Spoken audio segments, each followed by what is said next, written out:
రేఖాగణితం అనేది మీకు ఉన్నటువంటి సిలబస్లో ఒక అంశం. అర్థమెటిక్స్ అంటే మనకు బీజగణితము అంటే ఆల్జీబ్రా, అలానే జామెట్రీ అంటే రేఖాగణితము, ట్రిగ్నామెట్రీ త్రికోణమితి, స్టాటిస్టిక్స్ సాంఖ్యక శాస్త్రము అనేవి మీ సిలబస్లోని అంశాలు. రేఖాగణితము అనేటువంటి అంశంలో రేఖలు, కోణాలు, త్రిభుజాలు, చతుర్భుజాలు, వృత్తాలు, వాటికి సంబంధించినటువంటి అంశాలపైన మీకు ప్రశ్నలు వచ్చేటటువంటి ఆస్కారం ఉంటుంది. ముందుగా మొదటి అంశంగా మనము కోణము అలాగే రేఖలపైన ప్రశ్నల గురించి మనం ఆలోచిద్దాం. అన్నిటికన్నా కష్టమైనటువంటి కాన్సెప్ట్గా రేఖాగణితాన్ని చాలామంది భావిస్తారు. దీనికి గల కారణం రేఖాగణితం యొక్క అంశాలపైన స్పష్టత లేకపోవటమే. మీకు కాన్సెప్చువల్ అండర్స్టాండింగ్ అనేటువంటిది ఉంటే ఖచ్చితంగా రేఖాగణితమే చాలా సులభమైనటువంటిది. ఇది సిద్ధాంతపరంగా నిరూపించబడింది కాబట్టి దీనిలో తార్కిక ఆలోచనకు చాలా ఇంపార్టెన్స్ ఉంటుంది. ఎవరికైతే రీజనింగ్ స్కిల్స్ ఎక్కువగా ఉంటాయో వాళ్ళు చాలా సులభంగా ఈ చాప్టర్ని మీరు సులువుగా చేసేటువంటి ఆస్కారం ఉంటుంది. ఓకే, సో మొదటగా రేఖ అనేటువంటిది చేయాలి. రెండు బిందువులని కలుపుతూ అనంతంగా పొడిగించుకుంటూ పోతే ఏర్పడేదే రేఖ. It's a straight line. రేఖ అంటే మనం జనరల్గా స్ట్రైట్ లైన్ అనే ఉంటుంది, సరళ రేఖనే రేఖ అంటాం, లేకపోతే వక్రరేఖ అనేటువంటి కూడా చెప్తాం. ఒక రేఖని మనం ఫర్ ఎగ్జాంపుల్ ఒక రేఖ తీసుకున్నాను. ఏ అనేటువంటి ఒక బిందువు, బి అనేటువంటి ఒక బిందువు తీసుకున్నాం. ఈ రెండు బిందువులను కలిపేటటువంటి రేఖాఖండాన్ని అనంతంగా పొడిగించాం. రెండు దిశల్లో ఏర్పడేదే రేఖ. సో రేఖల్లో మనకు మొట్టమొదటిగా చెప్పేటటువంటి కారణం ఒక రకం ఏంటి అంటే సమాంతర రేఖలు అంటారు. ఏబి అనేటువంటి ఒక రేఖ తీసుకున్నాను, ఇంకొక రేఖను గీస్తున్నా. సిడి అనేటువంటి ఇంకొక రేఖ తీసుకున్నా. ఏబిసిడి ఈ రెండు సమాంతరం అని ఎప్పుడు చెప్తామంటే రెండింటి యొక్క మధ్య లంబ దూరం ఎల్లప్పుడూ స్థిరంగా ఉంటే ఆ రెండు రేఖల్ని సమాంతర రేఖలు అంటారు. అంటే అవి ఎప్పుడు ఖండించుకోవు. ఇలా ఖండించుకోని రేఖల్ని మనం సమాంతర రేఖలు అంటారు. ఇందులో చాలా ఇంపార్టెంట్ అంటే ఒక తలములో గీయబడినటువంటి రెండు రేఖల మధ్య దూరము, లంబ దూరము స్థిరముగా ఉంటే అటువంటి రేఖల్ని మనం సమాంతర రేఖలు అంటారు. ఫర్ ఎగ్జాంపుల్ దీన్ని సింపుల్గా ఒక అక్షరంతో సూచించాం. ఎల్ అనేటువంటి అక్షరంతో సూచిస్తే, దీన్ని ఎం అనేటువంటి అక్షరంతో సూచిస్తే దాన్ని గణిత పరంగా ఎల్ ఈజ్ ప్యారలల్ టు ఎం అని సాంకేతిక పరంగా సూచిస్తాం. రెండు సరళ రేఖలు సమాంతరం. అయితే దీనిలో మనకు అంశం ఏంటంటే ఇప్పుడు ఒక రేఖను మనం మూడు రేఖలను తీసుకుందాం. ఫర్ ఎగ్జాంపుల్ ఎల్ అనే ఒక రేఖను తీసుకుందాము, ఎం అనే ఒక రేఖను తీసుకుందాము, ఎన్ అనే రేఖను తీసుకుందాం. ఇందులో మనం ఒక బేస్ ఆధారంగా ఒక దాన్ని ఫస్ట్ ఎల్ అనే రేఖను తీసుకున్నాం. ఈ ఎల్కు ఎం అనేటువంటి మరో సమాంతర రేఖను గీర్చాను. అలాగే ఎల్కు ఎన్ అనేటువంటి ఒక సమాంతర రేఖను గీర్చాను. L is parallel to M, L is parallel to N అయితే M is parallel to N అవుతుంది. ఒక రేఖకు సమాంతరముగా ఉన్నటువంటి రేఖలు సమాంతరాలు. ఇది చాలా ఇంపార్టెంట్. ఓకే, అంటే దీని అర్థం ఏంటి? ఒక రేఖకు అనంతమైనటువంటి సమాంతర రేఖలను గీయచ్చు. కానీ దీనిలో బేసిక్ యాక్సియం అవుతుంది. అదేంటి అంటే ఒక నిర్దిష్టమైనటువంటి ఒక బిందువు ఇచ్చాడు, పి అనేటువంటి బిందువు. ఈ నిర్దిష్టమైన బిందువు ఇచ్చినప్పుడు ఆ నిర్దిష్టమైన బిందువు గుండా ఒక సమాంతర రేఖను మనం గీయాలి. దేనికి? ఎల్కి. ఫర్ ఎగ్జాంపుల్ దాన్ని కే అనుకుందాం. మనము ఒక నిర్దిష్ట బిందువు గుండా ఇచ్చినటువంటి రేఖకు ఒకే ఒక సమాంతర రేఖను గీయచ్చు. ఇక్కడ మీరు కాన్సెప్ట్ని చాలా క్లారిటీగా అర్థం చేసుకోవాలి. ఒక రేఖకు అనంతమైన సమాంతర రేఖలను గీయచ్చు, కానీ ఒక నిర్దిష్టమైన బిందువు ఇచ్చేటప్పుడు ఆ ఒక రేఖకు ఒకే ఒక సమాంతర రేఖను గీయచ్చు. This is called basic axiom. Okay, we can draw infinite number of parallel lines to a given line, but you can draw only one parallel line if the one point was given. కాబట్టి ఈ అంశాన్ని మీరు చాలా జాగ్రత్తగా పరిశీలన చేయాలి. అలాగే రెండవ రకం ఏంటంటే మనకు సమాంతర రేఖలు అయిన తర్వాత మనకు లంబరేఖలు అంటాం. ఓకే, లంబరేఖలు. ఇప్పుడు లంబరేఖలు అంటే ఏంటి అంటే ఒక రేఖ తీసుకున్నాం, ఎల్ అనేటువంటి రేఖను తీసుకున్నాం, ఎం అనేటువంటి ఇంకొక రేఖ తీసుకున్నాం. ఈ రెండిటి యొక్క మధ్య కోణము 90 డిగ్రీలే అయిందనుకోండి. ఆ రెండు రేఖల్ని మనం లంబరేఖలు అంటారు. అంటే రెండు రేఖల మధ్య కోణము 90 డిగ్రీలు అయితే ఆ రేఖల్ని లంబరేఖలు అంటారు. ఒక రేఖకు అనంతమైన లంబరేఖలు గీయచ్చు, చాలా రేఖలు గీయచ్చు. ఓకే, బట్ ఒక బిందువు ఇచ్చాడు అనుకోండి, ఆ బిందువు గుండా ఆ ఇచ్చిన రేఖకు ఒకే ఒక లంబరేఖను గీయచ్చు. ఇది చాలా ఇంపార్టెంట్. దిస్ కాన్సెప్ట్, ఇవి మనకు కాన్సెప్ట్స్ అనేటువంటి ప్రాపర్గా తెలిస్తే మీకు ఇంతకుముందు చెప్పినట్టు చాలా ఈజీగా మనం గీయచ్చు. ఇవి లంబరేఖలు అంటాయి. ఓకే, సో ఇక్కడ మనకు నెక్స్ట్ ఉన్న ఛాన్స్ ఏంటంటే రెండు రేఖలు లంబాలు కావు అనుకోండి. అప్పుడు దానికి ఉన్న మరో ఛాన్స్ ఏంటంటే ఆ రెండు రేఖలు ఖండించుకుంటాయి. ఒకదాన్ని ఎల్ అందం, ఇంకో దాన్ని ఎన్ అందం, పి అనే బిందువు వద్ద ఖండించుకున్నాయి. ఇలా రెండు రేఖలు ఖండించుకుంటే వాటిని ఖండన రేఖలు అంటారు. ఓకే, రెండు రేఖలు ఖండించుకుంటే. మరో సందర్భంలో రెండు కంటే ఎక్కువ రేఖలు ఖండించుకున్నాయి ఇదే బిందువు వద్ద. ఇంకొక రేఖ తీసుకున్నాం, దీన్ని ఎన్ అన్నాను. వేరే రేఖ తీసుకున్నాం, దీన్ని నేను కే అన్నాను. ఇక్కడ ఎల్, ఎం, ఎన్, కే అనేటువంటి ఒకే బిందువు వద్ద ఖండించుకున్నాయి. ఇలాంటి రెండు కంటే ఎక్కువ రేఖలు ఖండించుకుంటే వాటిని మిలిత రేఖలు అంటారు. మిలిత రేఖలు అంటే ఖండన రేఖలే, కానీ రెండు కంటే ఎక్కువ ఉంటాయి కాబట్టి వాటిని మిలిత రేఖలు. వీటి యొక్క ఉపయోగం మిలిత రేఖలు అంటే, ఫర్ ఎగ్జాంపుల్ మనం తీసుకున్నాం అనుకోండి, ఒక త్రిభుజం తీసుకున్నాం. ఆ త్రిభుజంలో మనం 4 రకాల రేఖల్ని గీయచ్చు. ఒకటి మధ్యగతం, రెండోది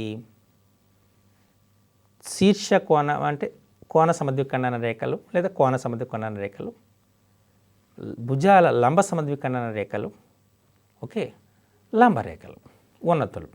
ఇవన్నీ కూడా ఒకే బిందువు వద్ద ఖండించుకుంటాయి. త్రిభుజంలో ఉన్నతులు మిలితాలు, త్రిభుజంలోని లంబ సమద్విఖండన భుజాల లంబ సమద్విఖండన రేఖల మిలితాలు, త్రిభుజంలో కోణ సమద్విఖండన రేఖల మిలితాలు, త్రిభుజంలో మధ్యగత రేఖలు మిలితాలు.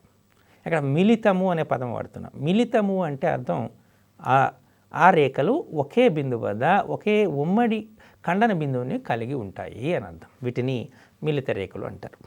ఓకే, నెక్స్ట్ ఇప్పుడు ఈ రేఖల్ని వీటినే పాటు మనం వేరే రేఖలు కూడా మనం చూద్దాం. అంటే మనకు రేఖల్లో ఇప్పుడు ఏమి వచ్చాయి చెప్పండి? రేఖలు సమాంతర రేఖలు అవ్వచ్చు, ఖండన రేఖలు అవ్వచ్చు. ఖండన రేఖలు అయ్యేటప్పుడు మనకు వచ్చేటువంటి ఒక ఆప్షన్ ఏంటి? ఆ రేఖలు మనకు లంబరేఖలు అయ్యండి అవ్వచ్చు. రెండు రేఖలకు రెండు పాసిబిలిటీస్ ఉంటాయి. ఏంటవి? ఒకటి సమాంతర రేఖలు అవ్వచ్చు లేదా ఖండన రేఖలు అవ్వచ్చు. అంతేనా? సో ఖండన రేఖలు అయితే దానికి ఉన్నటువంటి పాసిబిలిటీ ఏంటంటే లంబరేఖలు అవ్వచ్చు, లేదా ఒక రేఖపై ఇంకొక రేఖ అధ్యారోహణం చెందేటం అవ్వచ్చు. అంటే ఒక దానిపై ఒకటి మరొకటి పూర్తిగా గీయబడిన రేఖ అవ్వచ్చు. అలాగే వీటితో పాటు మనం ఇంకో రేఖలు అని చెప్పాం, మిలిత రేఖలు.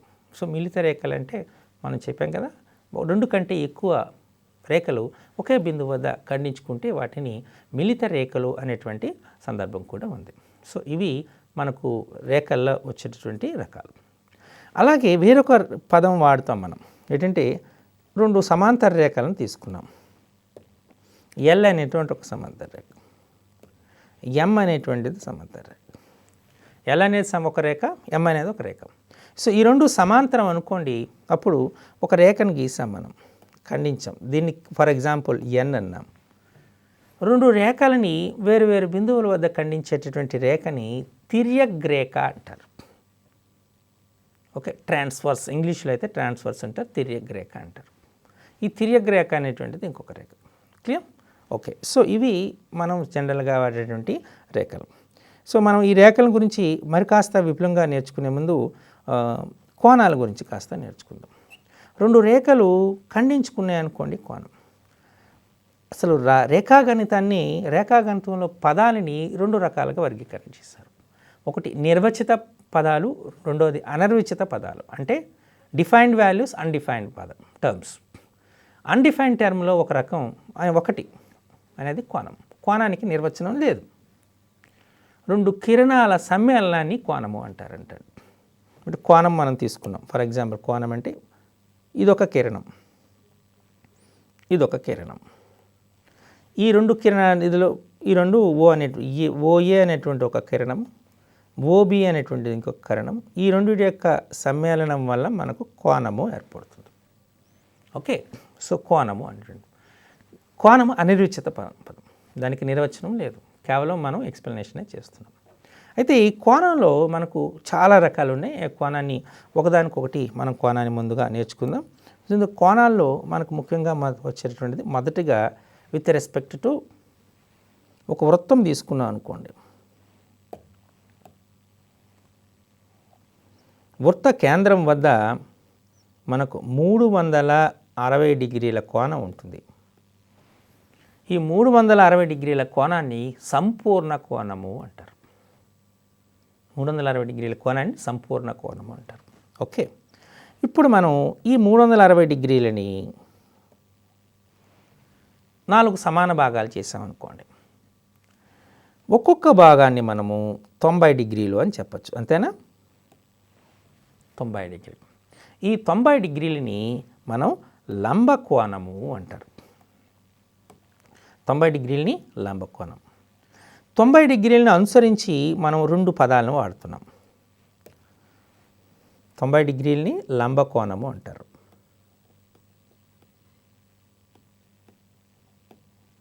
ఓకే, సో 90 డిగ్రీలకు కంటే ఎక్కువ ఉన్నటువంటి కోణాన్ని అధిక కోణమని, 90 డిగ్రీల కంటే తక్కువ ఉన్న కోణాన్ని అల్ప కోణమని అంటారు. ఎక్యూట్ యాంగిల్ అంటే అల్ప కోణం. ఓకే, అబ్ట్యూజ్ యాంగిల్ అధిక కోణం. ఇప్పుడు మనం ఒక కోణాన్ని తీసుకున్నాం.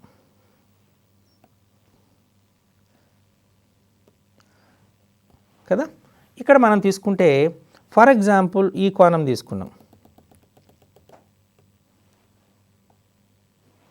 ఈ కోణం ఇది 90 డిగ్రీలు మొత్తం. ఈ కోణం ఏముంది? 90 డిగ్రీల కంటే తక్కువ ఉంది కాబట్టి ఈ కోణాన్ని మనం అల్ప కోణము అంటారు.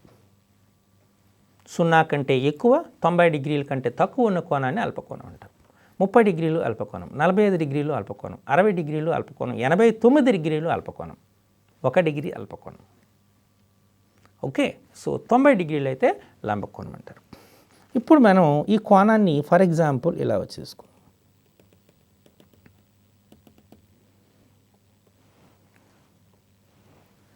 ఈ కోణం మొత్తం కోణం ఇలా ఇది 90 డిగ్రీల కంటే ఎక్కువ ఉంది.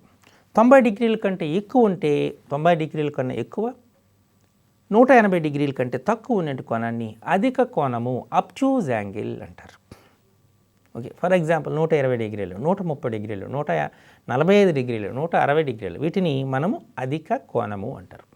సో ఇది అధిక కోణము, అల్పకోణం. 90 డిగ్రీల కంటే ఎక్కువ ఉంటే అధిక కోణం, 90 డిగ్రీల కంటే తక్కువ ఉంటే అల్పకోణం, 90 డిగ్రీలు ఉంటే లంబకోణం. ఓకే, ఇప్పుడు మనం ఈ యాంగిల్ని కాస్త పెంచుకుంటూ పోతున్నాం. 90 డిగ్రీల కన్నా ఇప్పుడు మనం ఈ అధిక కోణాన్ని పెంచుకుపోతున్నాం. అంటే రేఖ భ్రమణం చూద్దాం. ఒక రేఖ యొక్క భ్రమణం వల్ల కోణం ఏర్పడుతుంది. ఈ రేఖను నేను తీసుకున్నాను. ఇది ఇలా కాస్త భ్రమణం చెందుతూ ఇక్కడ వరకు వచ్చింది. ఇలా భ్రమణం చెందుతూ ఈకి చేరింది అనుకోండి. అంటే రేఖ ఇలా వచ్చింది. ఈ కోణాన్ని మనం ఎంత అవుతుంది? 180 డిగ్రీలు అవుతుంది. ఈ 180 డిగ్రీలు అయ్యేటువంటి కోణాన్ని మనం ఏమంటే సరళ కోణము అంటారు. సరళ కోణం. ఒక సరళ రేఖపై కోణాన్ని సరళ కోణం, 180 డిగ్రీలు. కానీ ఇప్పుడు మరలా విత్ రెస్పెక్ట్ టు దిస్ మనం దీన్ని తీసుకున్నాం కదా, 180 డిగ్రీలు తీసుకున్నాం. ఈ 180 డిగ్రీల కంటే ఎక్కువ, 360 డిగ్రీల కంటే తక్కువ ఉన్నటువంటి కోణాన్ని మనం రిఫ్లెక్స్ యాంగిల్ ఫర్ ఎగ్జాంపుల్ ఇది తీసుకున్నాం. అధిక తర కోణము అంటారు.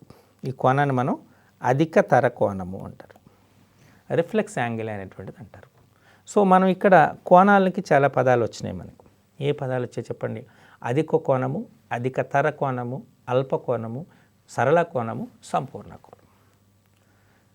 90 డిగ్రీలు ఉంటే లంబకోణము అంటారు. 90 డిగ్రీల కంటే తక్కువ, 0 డిగ్రీల కంటే ఎక్కువ ఉంటే దాన్ని మనం అల్పకోణము అంటారు.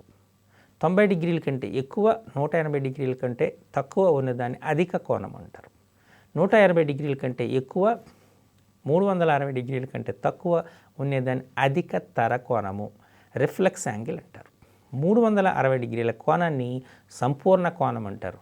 180 డిగ్రీల కోణాన్ని సరళ కోణం అంటారు. ఇవి కోణాల్లో రకాలు. సో ఈ కోణాలపై రకాలని మనం జాగ్రత్తగా అబ్జర్వ్ చేయవలసి ఉంటుంది. ఓకే, ఇవే కాకుండా మరికొన్ని రకాలు ఉన్నాయి వీటిలో. వాటిని మనం జాగ్రత్తగా పరిశీలన చేద్దాం. ఇప్పుడు రెండు రేఖలు ఖండించుకున్నాయి. రెండు కోణాలు ఖండించుకుంటే మనకు కొన్ని కోణాలు ఏర్పడుతున్నాయి. వీటిని మనం ఈ కోణము, ఇదొక కోణము, ఈ కోణము, ఈ కోణం, ఈ కోణాలు సమానంగా ఉంటాయి. వీటిని శీర్షాభిముఖ కోణాలు అంటారు. ఓకే, వర్టికల్లీ ఆపోజిట్ యాంగిల్స్ శీర్షాభిముఖ కోణాలు అంటారు. ఈ శీర్షానికి ఇది ఈ రెండు యాంగిల్స్ అభిముఖంగా ఉన్నాయి, ఈ శీర్షానికి ఈ రెండు కోణాలు అభిముఖంగా ఉన్నాయి కాబట్టి శీర్షాభిముఖ కోణాలు అనేటువంటి అంటారు. శీర్షాభిముఖ కోణాలు సమానంగా ఉంటాయి. ఓకే, సో ఇంకొక సందర్భం ఉంది. మనం ఇప్పుడు రెండు కోణాలను తీసుకుందాం.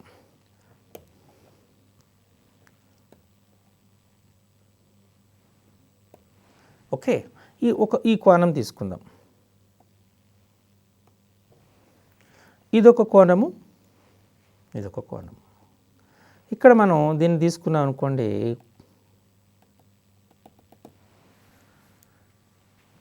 తీసుకుంటే ఇది 90 డిగ్రీలు కదా. సో మనం ఈ రెండు కోణాలు ఇదొక కోణం, ఇదొక, ఫర్ ఎగ్జాంపుల్ ఈ కోణాన్ని 45 డిగ్రీలు అన్నాను, ఈ కోణాన్ని 135 డిగ్రీల కోణము అన్నాను. మొత్తం కోణం 45 + 135 అంటే 180 డిగ్రీలు.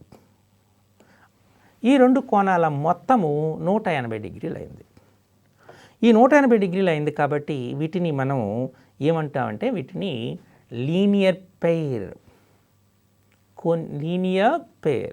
కోణీయ ద్వయము అంటారు, లీనియర్ పెయిర్ అంటారు.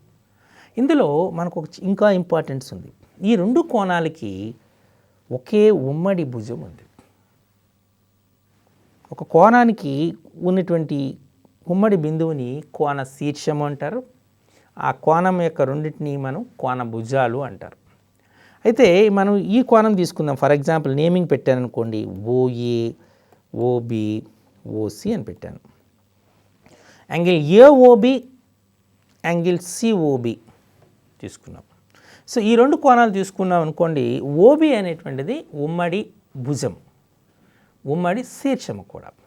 సో ఉమ్మడి శీర్షము, ఉమ్మడి భుజము కలిగినటువంటి కోణాలని ఆసన్న కోణాలు, అడ్జసెంట్ యాంగిల్స్ అంటారు. అయితే అన్ని అడ్జసెంట్ కోణాల యొక్క మొత్తం 180 డిగ్రీలు అవ్వాలనే రూల్ ఏమీ లేదు. అర్థమైందా? రెండు ఆసన్న కోణాల మొత్తము 180 డిగ్రీలు అయిందనుకోండి, ఆ రెండు కోణాలని కోణీయ ద్వయము, లీనియర్ పెయిర్ అంటారు. ఇది చాలా ఇంపార్టెంట్. ఓకే, సో ఆసన్న కోణాలంటే ఒకే కోణ శీర్షము, ఉమ్మడి భుజము కలిగినటువంటి వాటిని మనము ఆసన్న కోణాలు అంటారు.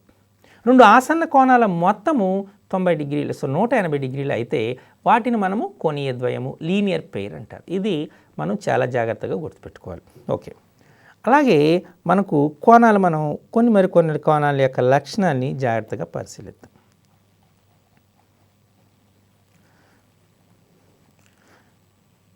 మనం 30 డిగ్రీస్ అనే కోణాన్ని తీసుకున్నాం, 60 డిగ్రీస్ అనే ఇంకొక కోణాన్ని తీసుకున్నాం.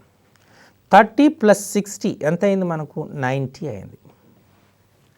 ఇలా రెండు కోణాల మొత్తము 90 డిగ్రీస్ అయింది అనుకోండి, వాటిని పూరక కోణాలు అంటారు, కాంప్లిమెంటరీ యాంగిల్స్. రెండు కోణాల మొత్తము 90 డిగ్రీలు అయితే వాటిని మనం పూరక కోణాలు అంటారు. క్లియర్? అలానే 45 + 45 = 90, అంతేనా? 45 + 45 = 90. ఈ రెండు కూడా పూరక కోణాలు. 30 60 = 90. 30 అనేటువంటిది 60కి పూరక కోణం, 60 అనేటువంటిది 30కి పూరకం. They are complementary to each other. Clear. Complementary to each other కాబట్టి complementary angles are acute angles. పూరక కోణాలు అల్ప కోణాలు, ఇది గుర్తుపెట్టుకోండి. ఎందుచేత రెండు పూరక కోణాల మొత్తము 90 డిగ్రీలు కాబట్టి 90 డిగ్రీల కంటే తక్కువ ఉన్న కోణాన్ని అల్ప కోణాలు అంటారు. కాబట్టి పూరక కోణాలు అల్ప కోణాలు. This is a very important result. Okay, 45 degrees equal to 90 అంటే రెండు కోణాలు సమానమే. రెండు కోణాలు సమానం కాబట్టి 45 డిగ్రీస్ని స్వయం పూరకము అంటారు. దానికి అదే పూరక కోణం. 45 డిగ్రీస్ని సెల్ఫ్ కాంప్లిమెంటరీ యాంగిల్, స్వయం పూరక కోణము అంటారు. ఇది చాలా ఇంపార్టెంట్ బిట్. ఓకే, సో ఇంకొక ఆప్షన్ మనం చూద్దాం. 30 degrees plus 150 degrees equal to 180 degrees. 180 సరళ కోణము. రెండు కోణాల మొత్తము సరళ కోణం అయిందనుకోండి, వాటిని సప్లిమెంటరీ యాంగిల్స్, సంపూరక కోణాలు అంటారు. రెండు కోణాల మొత్తము 180 డిగ్రీలు అవ్వాలి. అలా అయితే వాటిని సంపూరక కోణాలు అంటారు. ఓకే, అందులో ఒకటి పూరక కోణం అవుతుంది, ఒకటి అల్ప కోణం అవుతుంది, ఇంకొకటి అధిక కోణం అవుతుంది. ఇంకొక ఆప్షన్ ఉంది మనకు, 90 డిగ్రీలు ప్లస్ 90 డిగ్రీలు equal to 180 degrees. 90 plus 90 equal to 180. So ఇక్కడ 90 అనేటువంటిది స్వయం సంపూరకం, లంబకోణం. ఇంకా క్లారిటీగా మనం ఇప్పుడు చెప్పగలిగితే, ఒక సంపూరక కోణాల జతలో ఒక కోణం అల్ప కోణం అయితే రెండవది అధిక కోణం అయి తీరుతుంది. ఎందుచేత లంబకోణాన్ని పూరక కోణము, లంబకోణాన్ని అల్ప కోణం అని అనలేము కదా. అందుచేత ఏదైనా ఒక సంపూరక కోణము జత, the pair of supplementary angles, so if one is acute other is obtuse. ఒక కోణము పూరక కోణం అయితే రెండవది ఖచ్చితంగా అధిక కోణం అవుతుంది. సో ఇది చాలా ఇంపార్టెంట్. సో ఇవి మనకు ఈ మరికొన్ని రకాల కోణాల్లో ఉన్నటువంటి రకాలు. ఇప్పుడు మరికొన్ని రకాల కోణాలని మనం జాగ్రత్తగా పరిశీలించేద్దాం. రెండు రేఖలు, సమాంతర రేఖలు ఖండించుకున్నాయి.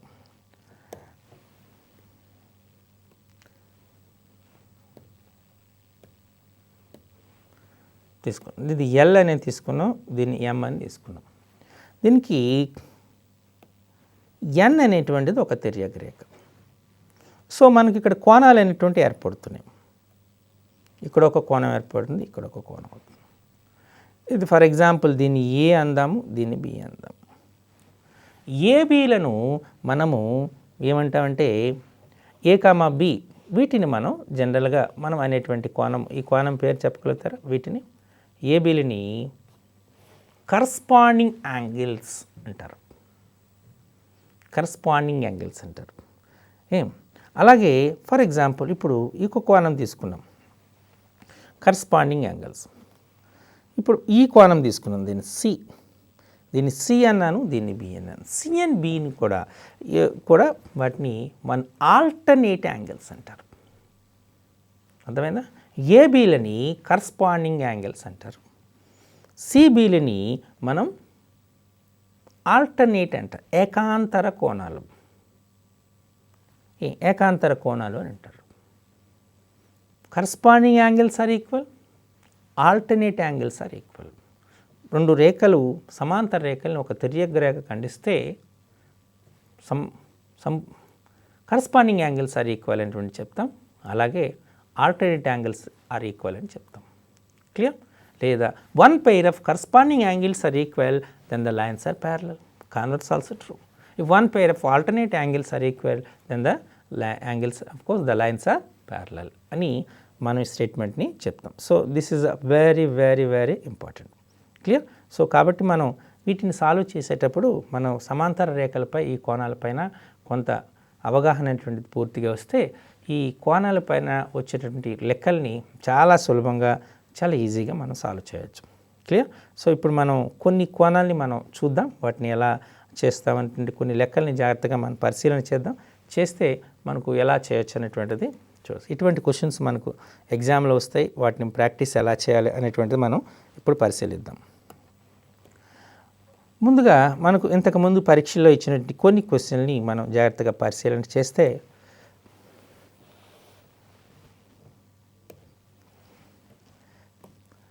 ఈ పటాన్ని కాస్త జాగ్రత్తగా పరిశీలించండి. ఎం అనేటువంటి అక్షరం రూపంలో ఉంది అది, correct. So here this is AB and this one is CD. వీటి మధ్య ఎం, దిస్ ఈజ్ ఎం. ఇక్కడ 35 degrees ఇచ్చారు, ఇక్కడ ఎంత ఇచ్చాడు మనకు 50 degrees ఇచ్చాడు, 50 degrees ఇచ్చాడు.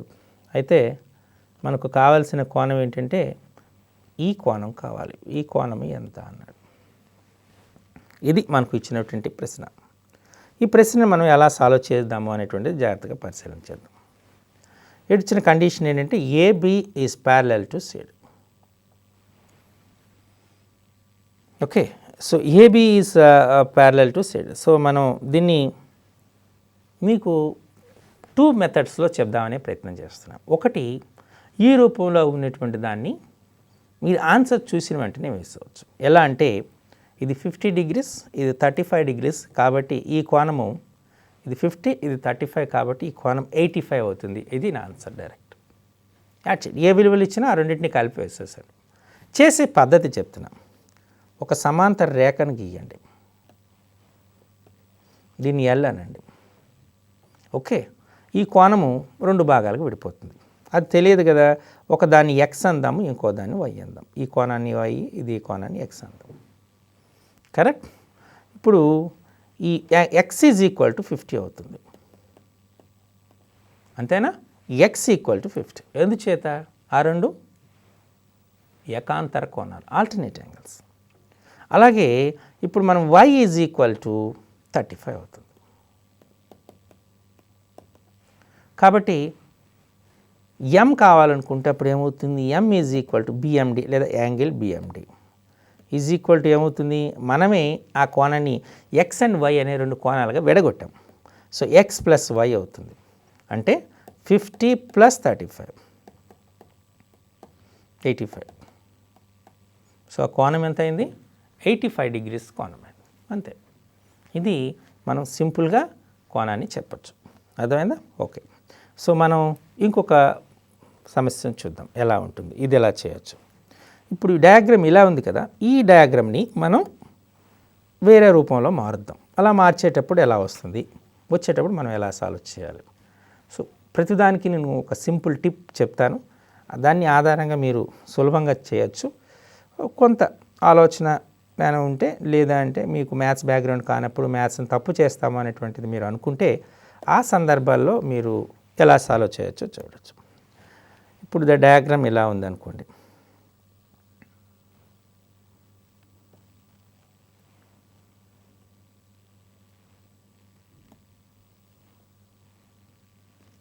ఇలా ఇచ్చాడు. ఓకే,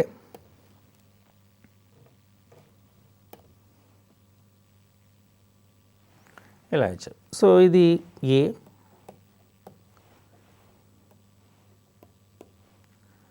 ఇక్కడ C, this is M, this is B, this is D. Okay, so మనకి ఇచ్చినటువంటి యాంగిల్ దిస్ ఇస్ ఎక్స్ అన్నాడు వాడు, and this is 64 and this is 150 అన్నారు. ఓకే, సో ఎక్స్ వాల్యూ ఎంత? ఎక్స్ వాల్యూ ఎంత? క్లియర్? ఇది 150, 64, దిస్ ఇస్ ఎక్స్. సో మనకు కావాల్సినటువంటి ఓకే, ఈ మనం వీటిని కోణం కావాలి, ఇది మనకు అడిగింది. దీన్ని ఎలా సాల్వ్ చేస్తారు, ఇది మీరు ఎలా సాల్వ్ చేస్తారనేటువంటి ఒక ఆలోచన తీసుకోండి. దీనికి ఒక సింపుల్ మెథడ్ నేను చెప్పానుగా, ప్రతి ప్రాబ్లంకి ఒక సింపుల్ మెథడ్ చెప్తాను. ఎలా చూడగానే ఎలా ఆన్సర్ వేసేవచ్చు, లేదా అంటే మీకు నార్మల్ ప్రాసెస్లో పోదాం. ఈ మూడింటి కోణాల మొత్తము అంటే 150 అలాగే 64, ఓకే, 150 64 మైనస్ 180 మొత్తము 180 ఈజ్ ఈక్వల్ టు ఎక్స్ అవుతుంది. ఎందుచేత అలా అంటున్నానంటే, ఇప్పుడు మీరు ఇలా ఒక లైన్ కొట్టారనుకోండి, ఈ లైన్ కొట్టేటప్పుడు ఇప్పుడు చూడండి, మీరు ఇక్కడ లైన్ కొడతారు. సో ఫర్ ఎగ్జాంపుల్ ఇలా వేశాను. ఈ 3 కోణాల మొత్తం 180 డిగ్రీలు, అంతేనా? ఇక్కడ ఈ 2 కోణాల మొత్తం లంబరేఖ అవుతుంది కదా, ఇది 90, 90, 180. అంటే ఇందులో ఈ 150లో తీసుకుంటున్నాం, ఈ 64 తీసుకుంటున్నాం, ఇక్కడ 180 తీసుకుంటాం. అంటే 150 + 64 - 180 = x. 150 64 ఎంత? 214 - 180 34. Answer is 34. డైరెక్ట్గా ఆన్సర్ వేసేవచ్చు. ఒకవేళ అలా కాదు, ఎలా సాల్వ్ చేయాలి అనేటువంటిది మీకు ఆలోచన రావచ్చు. అప్పుడు మీరు చేయవలసిన పని సేమ్, ఒక ప్యారలల్ లైన్ గీయండి. గీసారా? అప్పుడు ఈ 64 అనేటువంటిది 2 భాగాలుగా విడిపోతుంది. ఒక భాగము y అనుకోండి, ఇంకో భాగం ఏమవుతుంది? 64 - y అవుతుంది. ఓకే, రెండు సమాంతర రేఖలు తీసుకున్నాం. ఇప్పుడు ఎక్స్టెన్షన్ అయితే సమాంతర రేఖే, నేను ఎక్స్టెన్షన్ అయితే సమాంతర రేఖే. ఇలా సమాంతర రేఖ తీసుకున్నారనుకోండి, ఒకే వైపు ఉన్నటువంటి సమాంతర రేఖకు ఒకే వైపు ఉన్నటువంటి కోణాల మొత్తము ఇది 180 డిగ్రీస్ అవుతుంది. క్లియర్? 180 డిగ్రీస్ అవుతుంది. ఎందుచేత అంటే జస్ట్ ఈ పార్ట్ని అటువైపు పంపిస్తే they becomes as a linear pair. 180 అంటే ఇప్పుడు మనకు x + y = 180. అంతేనా? Next 150 + 64 - y also 180. Clear? x + y = మనకేం చెప్పుకున్నాము? x + y = 180. Correct? Next 150 + 64 - y is also 180. ఇప్పుడు ఈ రెండింటిని యాడ్ చేస్తాను. ఈ 180 - y + y క్యాన్సిల్ అయిపోతుంది. Correct? Are 150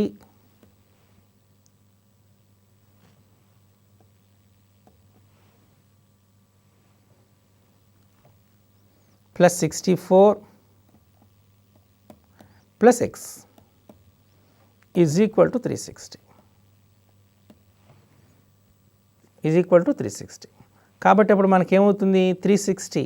so x is equal to 360 - 214 అంటే 146. That's it. 180లో 34 తీసామని చెప్పాను కదా, 180లో 34 తీస్తే 146. That's it. ఇలా మనము సింపుల్గా ఒక క్వశ్చన్లో అంటే ఆన్సర్ని ఈజీగా రాబట్టవచ్చు. వాటిపైన మనకు చాలా సులభంగా చెప్పచ్చు. అట్ ద సేమ్ టైం కొన్నిసార్లు దాని అప్లికేషన్ కూడా కొద్దిగా ఎక్కువ ఉండేటప్పుడు కూడా పెద్దగా ఇబ్బంది పడకుండా వాటిని ఈజీగా చేసేటువంటి ఛాన్సెస్ ఉంటాయి. సో ఇప్పుడు మనం వేరొక క్వశ్చన్ చూద్దాం. కొన్నిసార్లు స్టార్ ఇస్తాడు. ఈ స్టార్లో ఉన్నటువంటి అన్ని కోణాల మొత్తం ఎంత అని అడిగే ఛాన్స్ ఉంది. ఫర్ ఎగ్జాంపుల్ స్టార్, అందరికీ స్టార్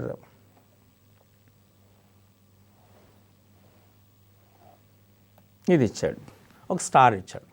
ఈ స్టార్లో ఉన్నటువంటి అన్ని కోణాల మొత్తం ఎంత అని అడిగాడు. దీన్ని for example A, B, C, D, E ఇచ్చాడు. సో అన్ని కోణాల మొత్తం ఏ, బి, సి, డి, ఈ, ఈ 3 కోణాల మొత్తం ఎంత అనేటువంటిది మనకు అడిగాడు. అంటే 5 కోణాలు. దీన్ని సుమారు ఒక 10 పద్ధతుల్లో సాల్వ్ చేయొచ్చు. మీకు ఏ పద్ధతి అయినా చేయొచ్చు. ఒక పద్ధతి నేను డిస్కస్ చేస్తా సింపుల్ది. మీరు మిగతా పద్ధతిలో ట్రై చేయండి. ఎందుకు ట్రై చేయమంటే మీకు పద్ధతి తెలిస్తే వాటిని వేరే సందర్భాల్లో కూడా మనం అన్వయించుకోవడానికి ఛాన్సెస్ ఉంటాయి. ఓకే, సో ఏబిసిడిఈ అన్నాను కదా. సో ఇక్కడ మన సౌలభ్యం కోసం దీన్ని 1, దీన్ని 2, దీన్ని 3, దీన్ని 4, దీన్ని 5, యాంగిల్ 5 అన్నాను. ఇప్పుడు మనం ఈ త్రిభుజం ఈ బిందువులను కూడా పెట్టుకుందాం, ఖండాని బిందువుల పేరు పెట్టుకుందాం. ఒకదాన్ని ఎఫ్ అంటున్నాను, ఇంకో దాన్ని జి, దీన్ని హెచ్, దీన్ని ఐ, దీన్ని జే. ఓకే, ఇప్పుడు మనం ఇలా బిందువు పేరు పెట్టుకున్నప్పుడు ఇందులో చాలా త్రిభుజాలు మీకు కనబడుతుంది. ఈ త్రిభుజాలలో ఏ త్రిభుజాన్ని మీకు నచ్చిన త్రిభుజాన్ని తీసుకోండి. హెచ్సిజి అనేది నేను తీసుకున్నాను, బయటికి కనబడుతుంది కదా పైన. ఈ కోణాలను కూడా పేరు పెడుతున్నాను. ఆ కోణం ఏంటంటే ఒకదాన్ని ఆల్రెడీ 5 కోణాలు అయిపోయాయి కదా, యాంగిల్ 6, యాంగిల్ 7 అని పెట్టాను. మీకు తెలుసు angle 3 plus angle 6 plus angle 7 equal to 180.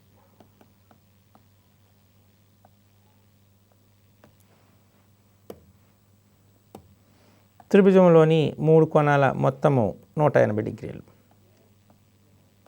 Correct? Okay. So ఈ సూత్రాన్ని ఉపయోగించి అనుకున్నాం. ఇప్పుడు మీరు ఈ త్రిభుజాన్ని జాగ్రత్తగా పరిశీలించండి. అంటే హెచ్ఈబి అనేటువంటి ట్రయాంగిల్ చూస్తే ఇక్కడ 6 అనేటువంటిది బాహ్యకోణం.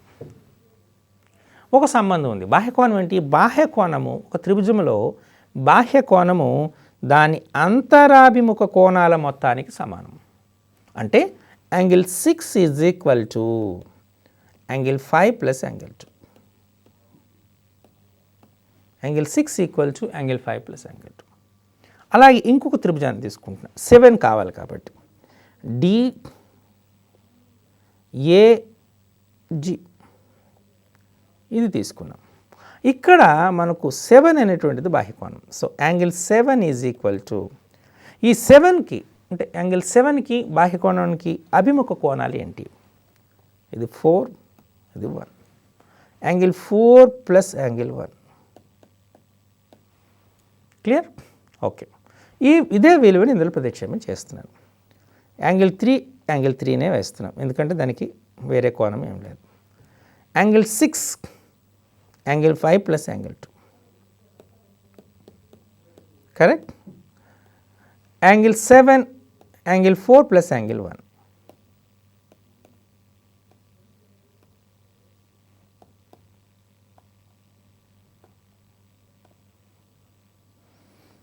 Equal to how much? 180. Correct? 180. Angle ఒక ఆర్డర్లో రాద్దాం. అంటే angle 1 plus angle 2 plus angle 3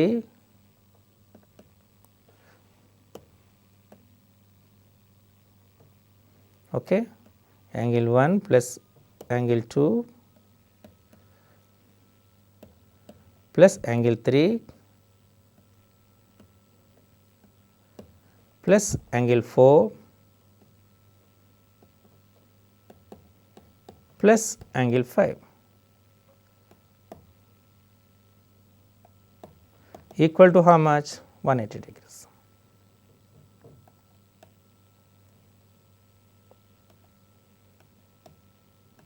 correct?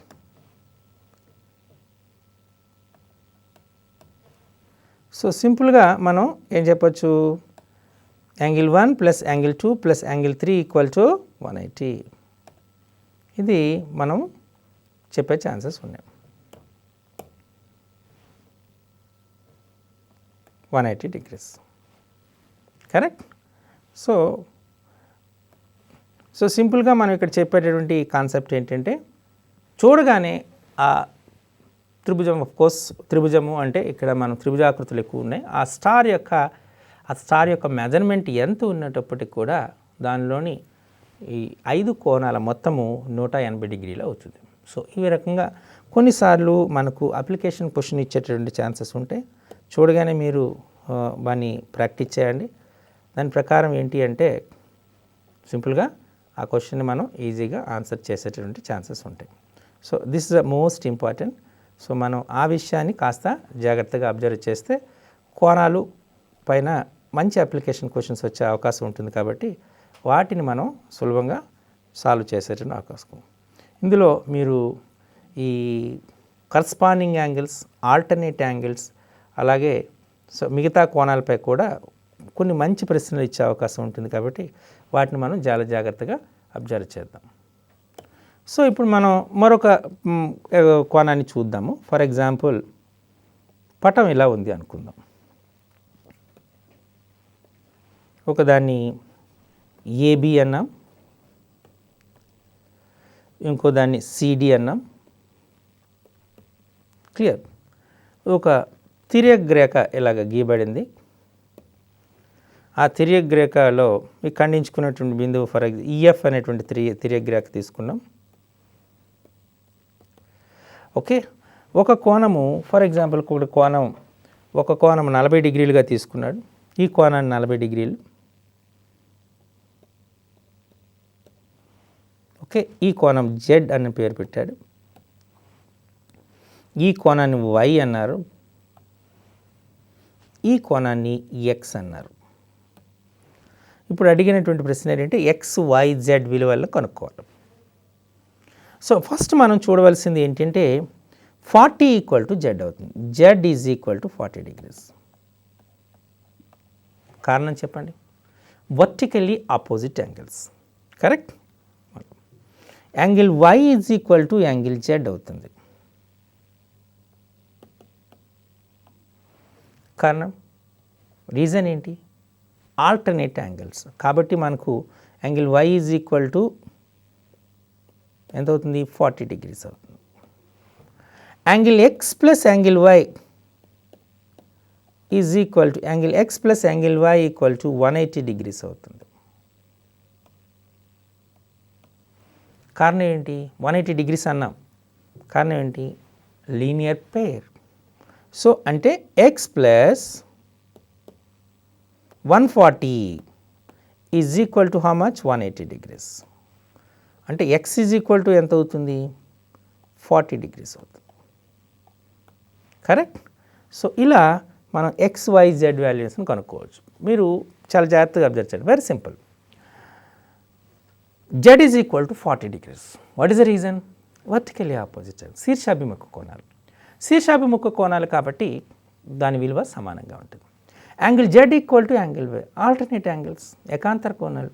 కాబట్టి జెడ్ 40 అయింది కాబట్టి వై కూడా 40 అవుతుంది. ఎక్స్ అండ్ వై, ఇప్పుడు take X and Y. When you take X and Y, the sum is 180. The reason is they are linear pair.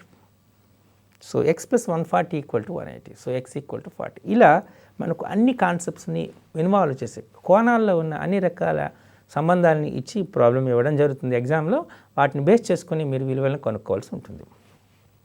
Okay, so మనం ఇంకొక problem solve చేద్దాం. So మీరు జాగ్రత్తగా చెప్పాను కదా, ఫస్ట్ మీకు బాగా గుర్తుండవలసింది శీర్షాభిముఖ కోణాలు సమానం అనేటువంటి అంశం గుర్తుండాలి. అలాగే ఏకాంతర కోణాలు సమానమైనటువంటిది గుర్తుండాలి. ఓకే, సదృశ కోణాలు, కరస్పాండింగ్ యాంగిల్స్, సదృశ కోణాలు సమానం అనేటువంటి గుర్తుండాలి. తిర్యక్ రేఖకు ఒకే వైపు రేఖ ఉన్నటువంటి కోణాల మొత్తం 180 డిగ్రీలు అనే అంశం గుర్తుండాలి. క్లియర్? ఈ అంశాల పైననే ఎక్కువగా మనకు ప్రశ్నలు వచ్చే అవకాశం ఉంటుంది. కాబట్టి అటువంటి ప్రశ్నల్ని ఇంకొక ప్రశ్న మనం చూద్దాం. రెండు రేఖలు ఇలా సమాంతరంగా ఉన్నాయి. క్లియర్? ఇదొక తిర్యక్ రేఖ. ఇక్కడ కోణాలు ఏమి ఇచ్చాడంటే ఈ కోణం జెడ్గా ఇచ్చాడు, ఈ కోణాన్ని వైగా ఇచ్చారు, ఈ కోణాన్ని ఎక్స్గా ఇవ్వడం జరిగింది. సిమిలర్ ప్రాబ్లంలా అనిపిస్తుంది. ఈ కోణం 130 డిగ్రీస్ ఇచ్చారు. ఇప్పుడు XYZ యొక్క విలువలను కనుక్కోవాలి. క్లియర్? దీన్ని చూడగానే మీరు ఆన్సర్ చెప్పవచ్చు కదా, నాకు తెలిసి మీరు చెప్పేస్తారని అనుకుంటున్నాను. ఇప్పుడు 130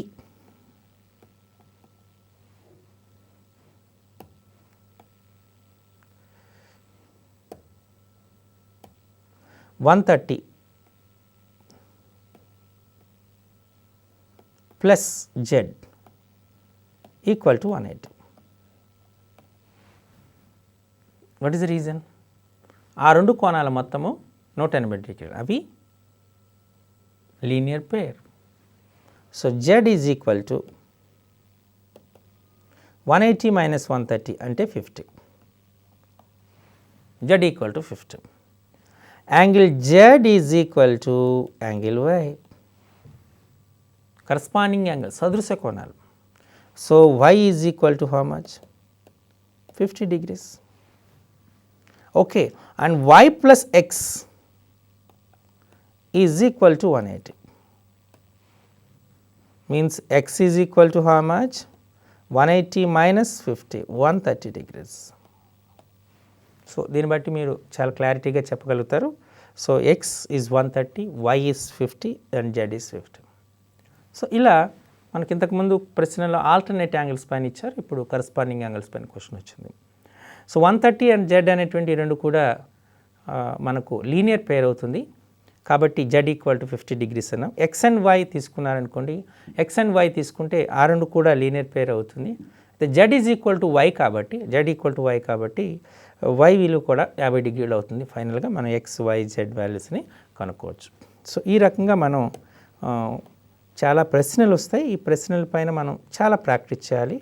సో ఈ అంశంలో మీకు మోర్ ఎక్స్క్లూజివ్గా ఉండడానికే నేను చాలా వరకు రకరకాలైన ప్రశ్నలను సేకరించి వాటిని మీకు అందజేయడం జరుగుతుంది. సో వాటి వలన మీరు చేయవలసినటువంటి పని ఏంటంటే అటువంటి క్వశ్చన్స్ని మీరు ప్రాక్టీస్ చేస్తే డెఫినెట్గా మీకు ఎగ్జామ్లో మరి ఈజీగా మార్క్స్ తెచ్చుకునేటువంటి ఆస్కారం ఉంటుంది. మనం ఇప్పుడు వేరొక ప్రాబ్లం చూద్దాం. ఇది చాలా సింపుల్ ప్రాబ్లమ్. ఒక సమాంతర చతుర్భుజం ఏబిసిడి అనేటువంటిది ఇవ్వబడింది.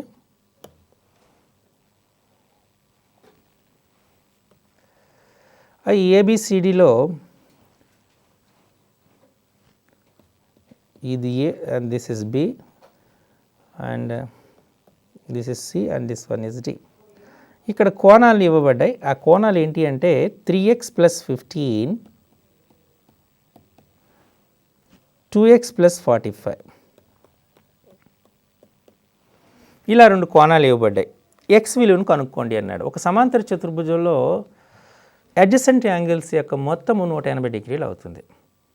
మీకు సమాంతర చతుర్భుజం యొక్క ధర్మాలు తెలియవలసి ఉంది. సమాంతర ఎదురెదురు కోణాలు సమానంగా ఉంటాయి. ఈ ఆసన్న కోణాల మొత్తం 180 degrees ఉంటుంది అనేటువంటిది దాని యొక్క ధర్మం. కాబట్టి 3x + 15, 3x + 15, 2x + 45 ఈ రెండింటినీ కలిపితే మనకు వచ్చినటువంటి విలువ 180 degrees అవుతుంది. అంటే 5x + 60 = 180 అవుతుంది. అంటే 5x = ఎంత అవుతుంది? 180 - 60 అంటే 120 అవుతుంది. సో x = 120/5 అంటే 24 degrees అవుతుంది. ఈ విధంగా x విలువని కనుక్కోవచ్చు. మీరు చాలా జాగ్రత్తగా అబ్జర్వ్ చేస్తే ఇక్కడ అడ్జసెంట్ యాంగిల్స్ అంటే వాటి యొక్క మొత్తము 180 degrees అవుతుంది. కాబట్టి ఈచ్ 3x + 15 + 2x + 45 ఆ రెండింటి యొక్క మొత్తము 5x + 60 అయింది. అది 180 degrees కాబట్టి 5x = 120 degrees అయింది, x = 24. ఇలా మనకు జ్యామితీయ ఆకృతుల్లోని వాటి మధ్యనే అంత సంబంధాన్ని ఇచ్చి అటువంటి ప్రశ్నలు ఇచ్చేటువంటి ఆస్కారం ఉంటుంది. సో ఇప్పుడు మరొక ప్రశ్నను మనం పరిశీలిస్తే వాటిలో మనకు జనరల్గా వచ్చేటటువంటివి ఈ త్రిభుజం యొక్క ధర్మాలు కూడా వస్తారు. త్రిభుజ యొక్క ధర్మాల మీద కూడా ఆధారపడుతుంది. కోణాలు రేఖలు అనగానే కేవలం కోణాలు రేఖలు అంటే కోణము ఈ రేఖ అనేటువంటిది ప్రతి జ్యామితీయ ఆకృతిలోని భాగం కాబట్టి వాటిని కూడా ఇప్పుడు మనం జాగ్రత్తగా పరిశీలన చేద్దాం. ఫర్ ఎగ్జాంపుల్ ఒక ఏబి సిడి, ఏబిసిడి అనేటువంటివి రెండు రేఖలు తీసుకుందాం. దానికి ఒక త్రిభుజం అనేటువంటిది గీయబడింది. ఒక కోణము ఎక్స్, ఇంకొక కోణము వై, మూడవ కోణము జెడ్గా ఇవ్వబడింది. ఇక్కడ బాహ్య కోణం 120 degrees, ఇంకొక కోణాన్ని 115 degreesగా ఇవ్వబడింది. ఎక్స్ వై జెడ్ల యొక్క విలువలను కనుక్కోండి, ఇది ప్రశ్న. సో మనకు ఇక్కడ ఎక్స్ 120 degrees అనేటువంటివి మీరు పరిశీలన చేస్తే ఈ రెండింటి యొక్క కోణాల మొత్తము 180 degrees అవుతుంది. కాబట్టి ఎక్స్ అనేటువంటిది విలువ ఎంత అవుతుంది? 60 degrees. దీనికి గల కారణం ఎక్స్ అండ్ 120 ఈ రెండు కోణాల మొత్తం 180 degrees అని అనగానే మనం ఎలా చెప్పాము? ఎక్స్ = 60 degrees అని ఎలా చెప్పగలిగాము? ఎక్స్ అనేటువంటిది 120కి కలిపితే మనకు 180 degrees వస్తుంది. They are called adjacent angles. So adjacent angles యొక్క మొత్తము 180 degrees కాబట్టి x = 60. దీన్నే మరో రకంగా కూడా అనుమానించేద్దాం. జెడ్ అండ్ 115 అంటే ఈక్వల్ టు ఆల్సో 180 degrees. కాబట్టి జెడ్ విలువ ఎంత అవుతుంది? 180 - 115 అంటే 45 degrees అవుతుంది. 180 సో 65 degrees. ఓకే.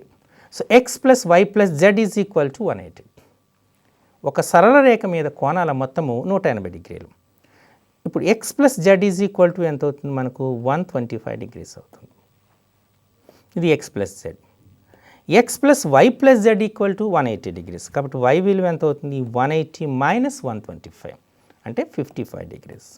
సో మనకు 3 కోణాలు వచ్చేసినాయి. X equal to 60, Y equal to 55, Z equal to 65. ఇలా మనకు కోణాల మధ్య సంబంధాన్ని కూడా అడిగే ఆస్కారం ఉంటుంది. సో ఇప్పుడు మరొక ప్రశ్న మనం చూద్దాం. సో ఈ రేఖలు కోణాలు అంటే వాటిపై సమస్యలను సాధించేటప్పుడు కోణాల మధ్య సంబంధాన్ని, కోణాల్లో రకాలని, వాటి యొక్క ధర్మాలని, వీటిని అన్నిటినీ కూడా మనం పరిశీలన చేయవలసి ఉంటుంది. అలాగే త్రిభుజం యొక్క ధర్మాలు, వృత్తం యొక్క ధర్మాలు, వీటిని కూడా మనం ఉపయోగించవలసి ఉంటుంది. సో త్రిభుజంలో 3 కోణాల మొత్తం 180 డిగ్రీలు, అలాగే చతుర్భుజంలో 4 కోణాల మొత్తం 360 డిగ్రీలు. సింపుల్గా ఒక బహుభుజిలో అన్ని కోణాల మొత్తము 2n-4 ఇంటూ 90 డిగ్రీస్. ఈ విలువను మీరు జాగ్రత్తగా గుర్తుపెట్టుకోవాల్సిన సంబంధం ఉంది. n అనేటువంటిది నెంబర్ ఆఫ్ సైడ్స్ అనేటువంటి తెలియజేస్తుంది. త్రిభుజం అంటే 3 భుజాలు కాబట్టి n ఈక్వల్ టు 3 అవుతుంది. 2 3 is 6, 6 minus 4 2, 92 is 180. కాబట్టి త్రిభుజంలో 3 కోణాలు మొత్తం 180 డిగ్రీలు. అలాగే చతుర్భుజము అంటే 4 భుజాలు ఉంటాయి. n equal to 4, 2 4 is 8, 8 minus 4 4, 94 is 360. So ఇలా కొన్ని సందర్భాల్లో మనకు పంచభుజిలో అన్ని కోణాల మొత్తం ఎంత, పంచభుజి n equal to 5, 2 5 is 10, 10 minus 4 6, 96 is 540. అలానే మనకు షడ్భుజి అంటే 6 భుజాలు, అష్టభుజి 8 భుజాలు, సప్తభుజి 7 భుజాలు. సో ఎన్ని భుజాలు ఇస్తాడో ఆ భుజాల సంఖ్యను వేసి మనం చేయడానికి ఆస్కారం ఉంటుంది. ఇలా ఒక క్రమ బహుభుజిలోని కోణాల మొత్తం ఎంత అనేటప్పుడు కూడా మనం ఈ సూత్రాన్ని వాడి ఉపయోగించుకోవాల్సిన ఆస్కారం ఉంది. సో ఇప్పుడు మరొక ప్రశ్నని జాగ్రత్తగా పరిశీలన చేస్తే, సో మనకి ఇచ్చినటువంటి కోణాలంటే 2 రేఖలు ఏ విధంగా ఉన్నాయి, వాటి కోణాలని మనం ఇప్పుడు పరిశీలన చేద్దాం. ఒకదాన్ని ఎల్ అందాం, ఇంకోదాన్ని ఎం అందాం. ఇది వై అన్నాడు, ఈ కోణాన్ని జెడ్ అన్నాడు, ఈ కోణాన్ని ఎక్స్ అన్నారు. ఇక్కడ 70 డిగ్రీస్ అని ఇవ్వబడింది. ఇప్పుడు XYZ యొక్క విలువలను కనుక్కోవాలి. ఇది 70 డిగ్రీస్ అయితే ఈ కోణము 70 డిగ్రీస్ అవుతుంది. కారణం చెప్పగలుగుతారా? ఆ 2 కోణాలు అనేటువంటివి corresponding angles. Okay. So Z plus 70 equal to 180. కాబట్టి Z ఈజ్ ఈక్వల్ టు ఎంత అవుతుంది 110 degrees. Okay. Y plus Z equal to 180 or Y equal to 70. Those are corresponding. So y equal to 70. Clear? X plus z equal to 180. Z 110 కాబట్టి x equal to 180. ఇక్కడ ఎక్స్ప్లెనేషన్ని రకరకాలుగా చెప్పొచ్చు. x and 70 alternate angles అవుతాయి కాబట్టి x 70 అవుతుంది. అలాగే x and z అనేటువంటిది linear pair అవుతుంది కాబట్టి z ఈక్వల్ టు 110 అయితే x అనేది 70 అవుతుంది. y and z అనేటువంటివి ఇక్కడ కరస్పాండింగ్ యాంగిల్స్ అవుతాయి కాబట్టి 2 ఈక్వల్ అవుతాయి. సో y ఈక్వల్ టు 70 అయితే అప్పుడు మనకు వాల్యూ అనేటువంటిది z ఈక్వల్ టు 110 అవుతుంది. ఇలా మనం కోణాల మధ్య సంబంధాన్ని రకరకాలుగా చెప్పి ఆ సంబంధాన్ని ఉపయోగించుకొని ఇచ్చినటువంటి సమస్యల్ని మనం కనుక్కోవచ్చు. సో మీరు ఈ చాప్టర్ను ప్రాక్టీస్ చేసేటప్పుడు కోణాల్లోని రకాలు, కోణాల మధ్య సంబంధము, వాటి యొక్క అన్వయం, మిగతా జ్యామితీయ ఆకృతుల మధ్య అన్వయాన్ని కూడా మీరు జాగ్రత్తగా పరిశీలన చేయవలసి ఉంటుంది. దీనికోసం మీరు 7th and 8th class present government text బుక్స్ని అలాగనే మనకు NCERT ఇచ్చినటువంటి ఎగ్జాంపులర్ ప్రాబ్లమ్స్ను కూడా ప్రాక్టీస్ చేస్తే మంచి మార్కులు సాధించే అవకాశం ఉంటుంది.